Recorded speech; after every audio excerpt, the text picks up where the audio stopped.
मित्रों, रात में सोने के वक्त सपनों का आना एक आम सी बात है। किंतु इन सपनों में जब आपके ही परिवार का कोई मृत व्यक्ति आए तो जागने के बाद सभी अलग अलग अनुमान लगाने लगते हैं कि कहीं वो आपके लिए कोई संकेत लेकर तो नहीं आया था। लेकिन मित्रों, क्या आपने कभी सोचा है कि सपनों में आने वाला ये मृत व्यक्ति आपके पितृ ही है या फिर कोई प्रेत जिनका आपसे कोई वास्ता नहीं? तो आइए जानते हैं गरुड़ पुराण इसके बारे में क्या कहता है आज की इस खास वीडियो में। मित्रों, गरुड़ पुराण के अनुसार जो मृत आत्मा मरने के 1 साल बाद भी सपने में प्रदर्शित होती है वो पितृ नहीं बल्कि प्रेत है। दरअसल वो मृत आत्मा अभी तक पितरों में शामिल नहीं हुई बल्कि प्रेत योनि में ही भटक रही है, क्योंकि उस मृत आत्मा को प्रेत से पितृ बनने में कुछ समय लगता है। इसलिए ऐसी मृत आत्मा के सपनों में आने पर समझ जाइए कि उस आत्मा की न तो अभी मुक्ति हुई है और न ही स्वर्ग या नरक किसी में भी उसका गमन हुआ है। न तो वो सदगति को प्राप्त कर पाई है और न ही किसी और योनि में उसका जन्म हुआ है। अतः किसी भी मृतक का इस तरह से सपनों में आना इसी चीज का प्रमाण है कि वो अभी भी प्रेत रूप में ही भ्रमण कर रही है।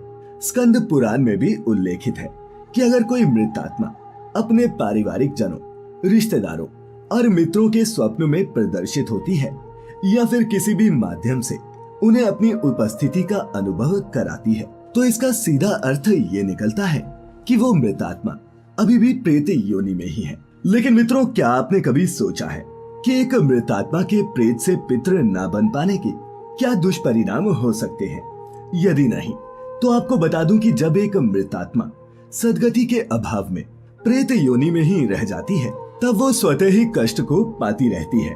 भोजन को देखकर न तो वो कुछ खा पाती है और न ही जल को देखकर उसका पान करने में सक्षम होती है।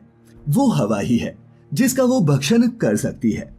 ऐसी दुखद आत्मा अपने पारिवारिक जनों को भी अनेक दुख देती है, क्योंकि जब तक वो दुखी है तब तक वो आपको भी खुश नहीं रहने देगी, क्योंकि कहीं ना कहीं उनके इन दुखों का कारण आप ही हैं।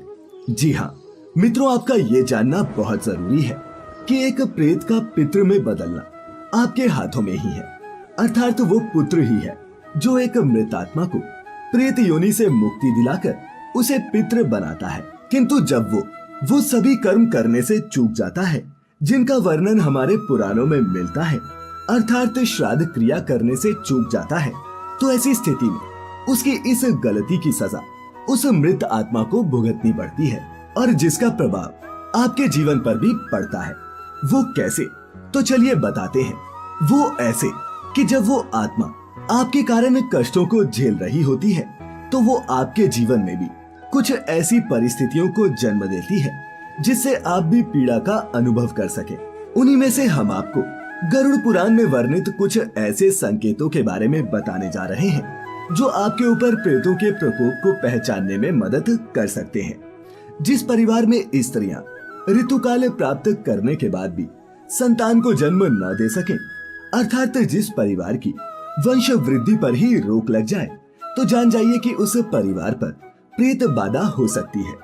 इसके अतिरिक्त जिस घर में लोग अल्पायु में ही मृत्यु को प्राप्त होने लगे, जिनकी जीविका के साधन छूट जाए, परिवार के लोगों की प्रतिष्ठा समाज में शून्य हो जाए और उन कर्मों का आरोप भी झेलना पड़े जिन्हें आपने किया ही ना हो, तो समझ जाए कि आप पर भी प्रेत का दोष है।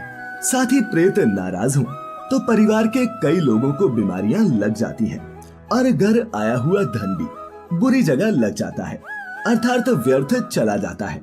जैसे कि आपने कुछ धन को उधारी पर दे तो दिया, लेकिन आपके पितृ उसे वापस नहीं आने देते। यही नहीं, जिस घर के लोग आपस में लड़ते रहते हैं, यहाँ तक कि पति पत्नी की भी आपस में नहीं बनती, तो ये भी इस बात का संकेत है कि आपका घर प्रेत पीड़ा से ग्रसित है।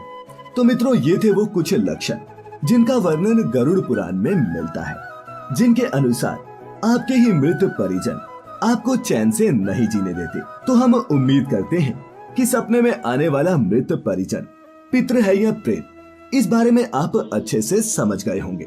साथ ही ये भी कि प्रेत पीड़ा होने पर किस तरह के संकेत मिलते हैं, और मित्रों ऐसे संकेत दिखें तो तुरंत इसके निवारण के बारे में सोचना चाहिए।